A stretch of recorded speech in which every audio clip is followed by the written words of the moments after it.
Between 11 and 20, you begin developing habits, interests, and abilities.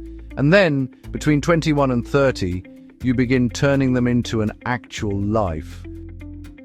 This is the decade of first real commitments, a first serious job, a rental contract, perhaps a mortgage, a long-term relationship, student debt, or, a sofa that seemed affordable until you discovered it had to fit through the staircase. For the first time, you are free to make almost all your own decisions. Unfortunately, you are also responsible for them. Your 20s often feel like an extended experiment. You try jobs, cities, relationships, lifestyles, and versions of yourself. And experimentation is important, but some experiments quietly become your normal life.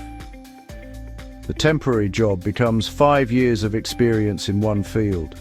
The city you move to becomes your social network. The person you are dating becomes part of every major decision.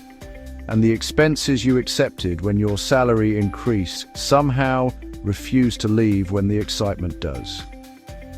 This is also why completing a study or professional qualification can matter. Not because everyone needs a university degree, they do not. But finishing something valuable may give you access to work, income, and choices that become harder to obtain later. At 23, the final year may feel like an irritating delay before life begins. Later, you may realize it was part of life, and perhaps one of the easier moments to finish it. Your 20s are also when friendships begin requiring effort. People move, work long hours, find partners, or disappear into parenthood.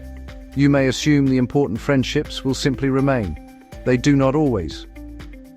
And then there is comparison. By the time you're 28, one friend is off traveling the world, another has 2 children, someone else has bought a house, and, well, someone on social media seems to have managed all 3 before breakfast.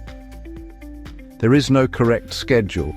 But, there is a difference between choosing your own route and just postponing every difficult decision. That's something many people only really understand later. I wish I had known that freedom was not just having options, it was also protecting the options I might need in the future. You do not need to have your life completed by the age of 30.